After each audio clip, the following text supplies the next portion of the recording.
Hey guys, welcome back to my channel and welcome back to another recap for the Real Housewives of Beverly Hills Season 13 for this week's episode 4. Before we start off the recap, I want to please advise you to go ahead and subscribe to my channel as it will help me grow. Like the video so it pushes out, and leave your thoughts in the comments down below so we can exchange opinions. So, a few quick thoughts before I get into the actual recap. I am not someone who will take notes while in an episode, because if I will have to take notes, I will get bored. And if I get bored, I don't want to do the recaps. And I have to honestly speak my truth and ask a question at the same time. Are we feeling the Real Housewives of Beverly Hills right now? I partially am, partially I'm not. It definitely feels like as if we're still at episode 2. It definitely is giving filler episodes right now. I am ready for Camille. I am ready for Denise Richards. I am very ready for Cynthia Bailey to show up. I am ready for some fresh new faces. I'm very ready for the new housewife, Anne Marie, because it is kind of like a drag. It keeps on. I mean, we're still on this Sutton thing in episode 4 and kind of disregarding the actual topics of this season. At least I personally think so. But let's get into the recap and let's discuss what I can remember from this rather boring episode. So, we're still in Vegas. We're waking up. As you guys all know, we left off that Garcelle was stating to the women that she feels uncomfortable bringing up family to the girls because what happened last year in season 12 pretty much left a big wound. And I definitely can understand Garcelle and that whole thing that she does not yet feel comfortable to share news about her family. And we are getting ready for the day. Everybody's in glam.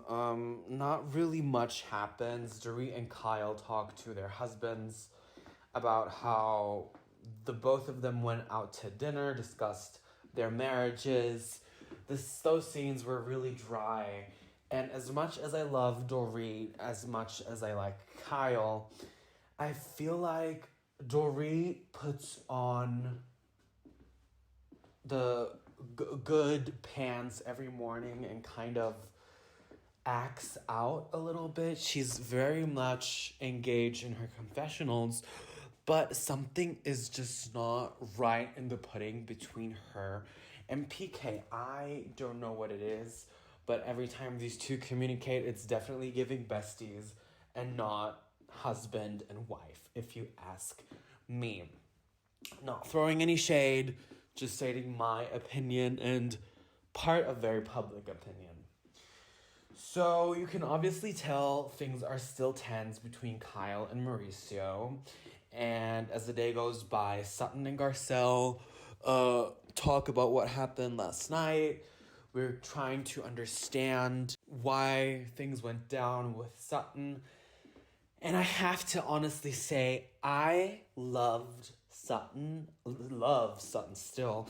And I feel bad saying, if you are clutching your pearls at a Magic Mike live show, I get that we have to have diverse personalities on a reality TV show. But if you are causing a scene because of that, and even, not even you, because I have to agree with Sutton, this whole thing became big because everybody chimed in and tried to forcefully make her open up. But I have to be fair, Sutton gave them the power to. I still feel like Sutton needs to understand how to play the reality TV game a little bit better and not let her castmates hold things against her, because if she just ate all her frustration and disgust right up in 10 seconds and excused herself to the bathroom just because she would want to go and disguise it as that, as a normal bathroom break, and gathered herself in the mirror for a minute, all of these things, all of that conflict could have been, avoided. Definitely. I firmly believe that. And it's tiring. It's tiring to have to watch scenes because of stuff like that. I don't know why, but this episode really did not do it for me. This recap is probably going to be very, very short. And, yeah. We then go out to dinner. They're having some questions thrown at each other. Garcelle brought a little shady game. And Dorit is asking, Garcelle's asking, Kyle's asking, or whatever. And you can definitely see the questions that are, directed to the married women at the table do cause some cracked faces, in the iconic words of the Brooke Ashley here on YouTube. And the cracks were cracking, okay, on Kyle's face. I cannot wait for all these filler, boring scenes to go by so we can truly see how Kyle manages and really goes through this very important time in her life, which is sadly the demise of her and Mauricio's marriage. It's inevitable. And you can definitely see that she's trying to hold it in all together. Even when her and Dorit were still in Vegas and going out to lunch, she gets very emotional because Dorit is like, how can you sustain a marriage when you and your partner go two different ways? She stopped drinking. He needs to be social for his business, to sell homes and apartments and properties and big offices and whatnot. And Kyle is, giving up on her alcohol, is completely clean, working out, wanting to read, stay at home, not be social. And she's like, in her confessional even, at then what point after a couple of years, I turn around in my bed, look at my partner, and ask myself, now what do we talk about? That's not how it's supposed to be. This is definitely Kyle's soft launching the split from Mauricio, as she should. I feel like he is definitely giving checked out when you look at the scenes with him and PK. But, yeah. So, we then leave Vegas to go back to Beverly Hills. And Erica meets the strippers that she dances with in the elevator and blasts Sutton and is like, well, now's your chance to apologize for saying that their show was shitty. Obviously, she was paraphrasing. Obviously, she was being messy. She blamed it all on her Lent, on God, in her confessional, saying that God provided her that moment. Whatever floats your boat, Erica, but damn, you really do have excuses for days. But I guess, as much as it was embarrassing, as I already told you in the beginning of this recap, Sutton, if you would have just not given them the power to see you crack in such a dumb moment of you getting a little frustrated with a rather very sexual show, this could have all been avoided. And I am not entirely blaming Sutton, because Kyle was definitely harping on it. She definitely knows how to poke the bear. Garcelle was just trying to be a very good friend. Do not hate on my girl Garcelle, because she was doing it all right. And Dorit, baby, Dorit is so messy this season. I don't like the way she talks to Garcelle. I don't like the way she talks to Sutton. She wants to dominate the conversations, but the people that she does that with always, Sutton reacts poorly and throws a fit. And Garcelle is just blasting her and making, honestly, Dorit look kind of embarrassing. No shade. I love Dorit, but the way Garcelle owned her on that bus, because Dorit tries to be the side character a little bit and then chime into the shocking conversations to probably kind of try to mediate.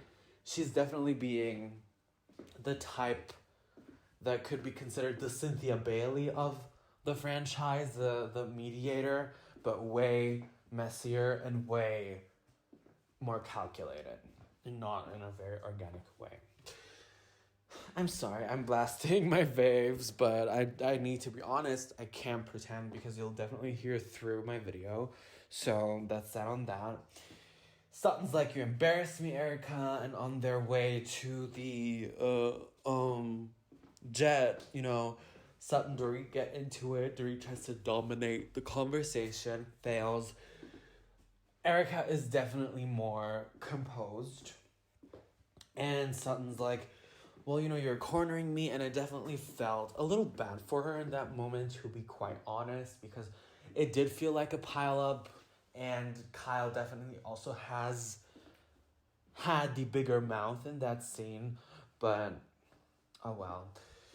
Anyways, we land in Beverly Hills. Everybody goes to their home.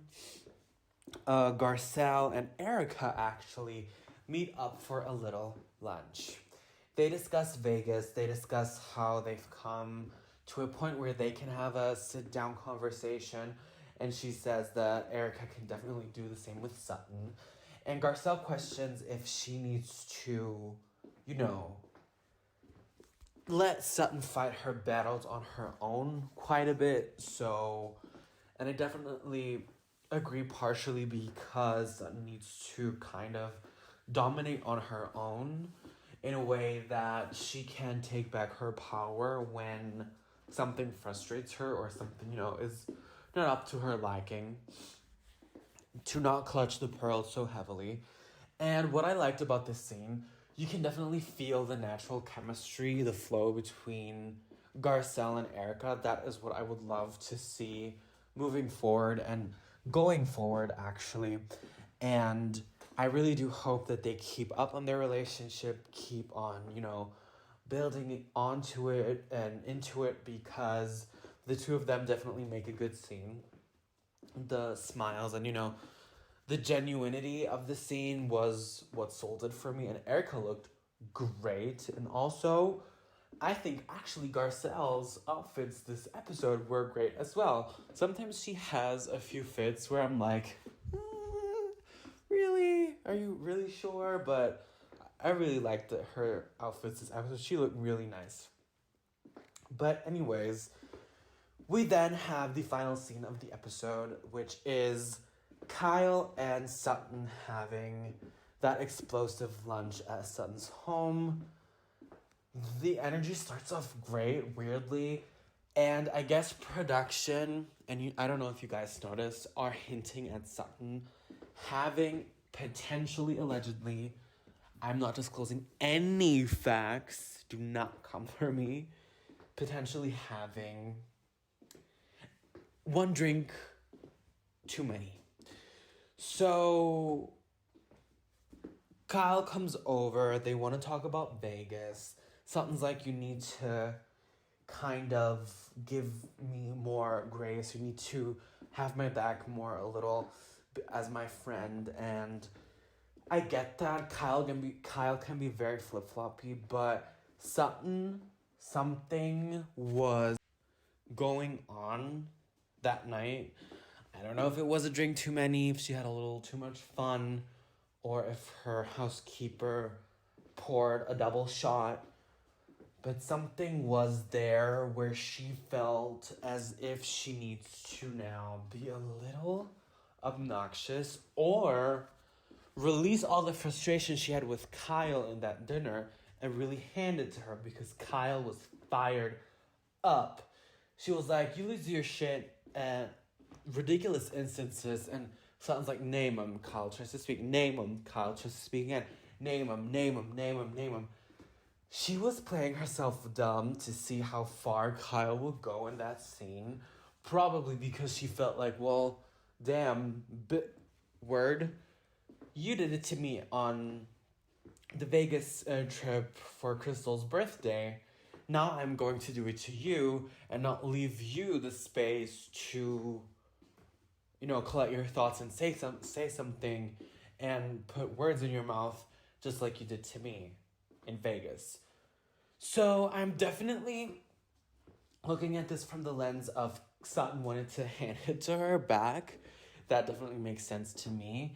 But once again, it is going back to my discussion earlier. Sutton, you're giving them power to really be crazy on you and get the wildest scenes out of it. So I think Sutton felt vindicated in that moment. A little shocked that Kyle started to, you know, lose it completely. But I guess we'll see how that whole thing will go down with the relationship of the both of them in the next couple of episodes. So that was it for the episode. I don't have much more to say. This recap is definitely a short one, but yeah, as I already said, I'm sorry, that is my washing machine.